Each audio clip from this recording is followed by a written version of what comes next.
Donald Trump na bad trip dahil hindi tutulungan ng mga malalakas na kaalyado laban sa Iran. Ukraine aatakihin ng Iran dahil sa pagtulong sa US at Israel. US Embassy sa Iraq inatake gamit ang mga drone at security chief ng Iran todas sa airstrike ng Israel. Abangan kapatid ang kumpletong mga detalye, pero bago tayo magpatuloy, isang like lamang po ang hinihingi ko para sa videong ito. Malaking bagay na po yan bilang suporta sa ating bawat in-upload. Back to the video. Isang pagbabanta mga kapatid ang binitawan ng pinuno ng Parliamentary National Security Committee ng Iran na si Ibrahim Assisi, na kung saan magiging isang legitimate target umano ang Ukraine sa kanilang mga pag-atake dahil sa pagtulong nito sa mga kaalyado ng United States at Israel, partikular sa pagbibigay ng mga drone expert at kaalaman sa depensa laban sa mga Iranian drone. Para sa Iran, ang hakbang na ito ng Ukraine ay tinuturing na pakikialam sa umiiral na tensyon sa rehiyon.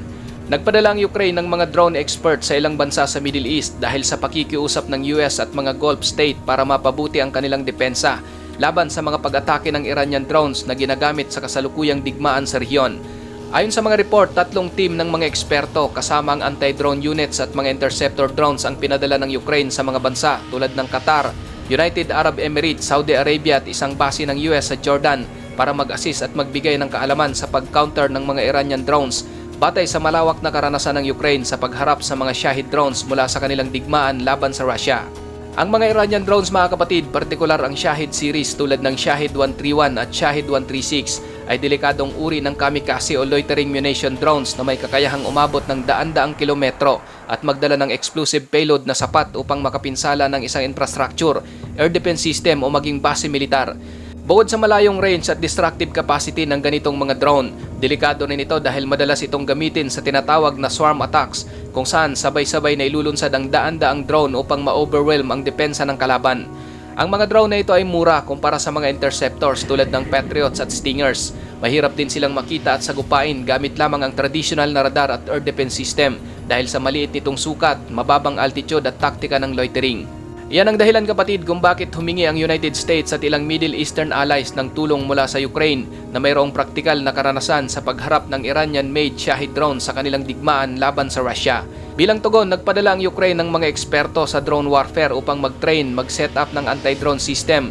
at magbahagi ng taktikal na kaalaman kung paano epektibong pabagsakin at pigilan ang ganitong klase ng drone attacks. Ang layunin ng pagpapadala ng Ukrainian expert ay strategic at defensive. Ibig sabihin, hindi plano ng Ukraine na sumali sa aktwal na labanan, kundi nakatuon lamang sila sa pagbawas ng pinsala at pag-optimize ng depensa laban sa mura, mabilis at maramihang pag-atake ng mga drone ng Iran. Ngunit para sa Iran, kung sino mang bansa ang tutulong o magbibigay ng suporta sa US at Israel ay kanilang ituturing na isang lehitimong target. Samantala, sa nagpapatuloy na digmaan sa pagitan ng US at Iran, nagpahayag si Pangulong Donald Trump ng matinding pagkadismaya at pagkabahala matapos tanggihan ang kanyang panawagan na magpadala ng mga warship ang ilang pangunahing kaalyado ng Estados Unidos upang protektahan o maging escort sa mga tanker at iba pang komersyal na barko sa Strait of Hormuz dahil sa pagtaas ng tensyon at mga pag-atake mula sa Iran na nagresulta sa pansamantalang pagsara ng daungan at paglobo ng presyo ng enerhiya. Maraming bansa gaya ng United Kingdom, Germany, France, Italy, Japan at Australia ang tumanggi o nagbigay lamang ng maingat na tugon.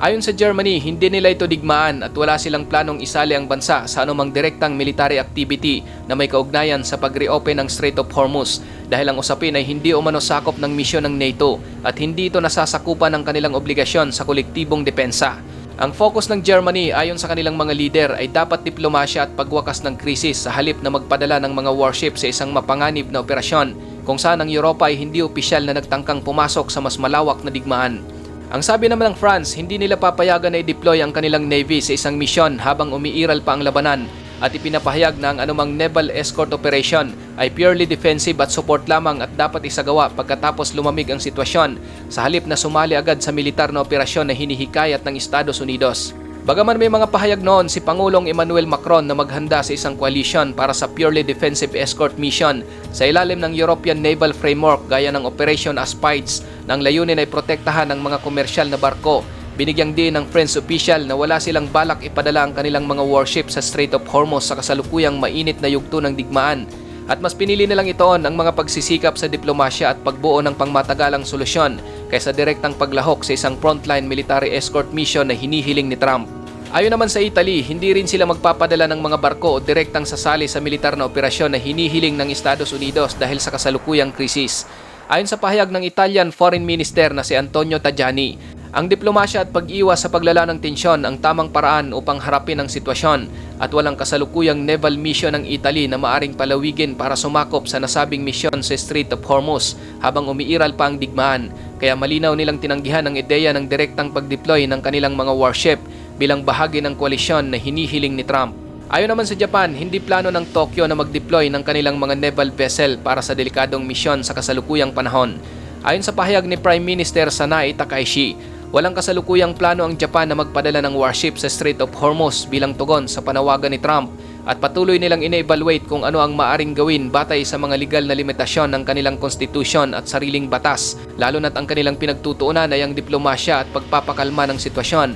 sa halip na direktang pakikibahagi sa isang militar na operasyon sa rehiyon. Tiniyak din niya na wala pang opisyal na kahilingan para sa deployment at ito ay isang bagay na pinag-aaralan pa ng gobyerno sa konteksto ng kanilang legal at political na sitwasyon dahil ang Japan ay may mahigpit na mga restriction sa paggamit ng puwersang militar sa labas kung hindi ito direktang nakakaapekto sa kanilang pambansang seguridad. Sa pahayag naman ng Australia, sinabi ng Australian Transport Minister na si Catherine King na walang plano ang Australia na magpadala ng Navy ship sa Strait of Hormuz at hindi ito bahagi ng kanilang kontribusyon sa kasalukuyang krisis dahil ito ay hindi isang hamon na kanilang pinasok at hindi nila nakikitang kailangan ang pag-deploy ng barko doon dahil ang kanilang suporta sa rehiyon ay umiikot lamang sa defensive at non-naval na mga hakbang tulad ng pagpapadala ng surveillance aircraft at iba pang non-combat assistance sa mga Gulf state. Sa kanilang mga pahayag, malinaw nilang tinanggihan ang ideya ng pagsama sa Coalition Naval Escort Mission at binigyang diin na ang kanilang involvement sa krisis ay limitado at hindi nakaplano ang pag-deploy ng Navy sa Strait of Hormuz.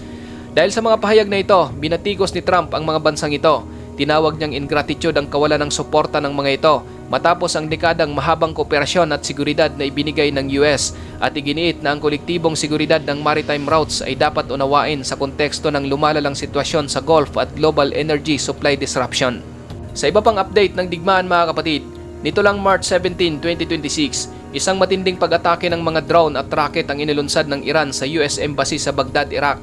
Hindi bababa sa 5 drone ang umatake sa paligid ng embassy kasabay ng ilan pang rocket patungo sa compound. Bagaman ilang projectile ang na-intercept ng SIRAM system, isang drone pa rin ang nakapasok sa loob ng embassy grounds na nagdulot ng apoy at usok sa loob ng grain zone habang dinig din ang malalakas na pagsabog sa kabisera ng Baghdad. Bago ang insidenteng ito noong March 14, isang drone strike rin ang tumama sa helipad sa loob ng embassy. Mahigpit na kinundina ng Iraqi government ang pag-atake bilang paglabag sa soberanya ng bansa at nag-utos ng mas mahigpit na seguridad sa grain zone. Ngayon, sa gitna naman ng patuloy na serye ng mga pag-atake ng Israel sa Iran, nasawi ang Supreme National Security Council ng bansa na si Ali Larijani at ang Senior IRGC Link Commander at pinuno ng Basij Paramilitary Force na si Ghulam Reza Soleimani. Ayon sa IDF, isang targeted strike sa Tehran ang kanilang isinagawa na tumama sa bunker o safe house na tinitirhan ni Ali Larijani. Gayon din kay Ghulam Reza Soleimani na nasawi rin sa hiwalay na pag-atake. Ang pagkatodas kapatid ng mga military official na ito ng Iran, ang pinakamataas na Iranian official na nasawi mula nang mapaslang ang kanilang dating supreme leader na si Ali Khamenei noong huling bahagi ng Pebrero at itinuturing itong major blow structure ng Iran strategic decision making dahil sa malawak na papel na ginagampanan ni Larijani sa mga nakaraang buwan at linggo. Si Ali Larijani ay kilala bilang isa sa pinakamaimpluwensyang leader ng Iran. Dati siyang nuclear negotiator at mahalagang strategist sa loob ng elite power structure ng bansa at naging sentro sa pagpapatupad ng mga patakaran ng Estado laban sa mga protesta at sa pagharap sa mga tensyon sa rehiyon, kabilang ang panawagan ng retaliatory action laban sa US at Israel pagkatapos sabay na inatake ang kanilang bansa. Ayon sa IDF, ang naturang misyon ay bahagi raw ng mas malawak na plano ng Israel upang sirain ang pangunahing leadership infrastructure ng Iran habang umiigting ang digmaan sa gitnang silangan. Ikaw kapatid, ano ang masasabi mo sa bidyong ito?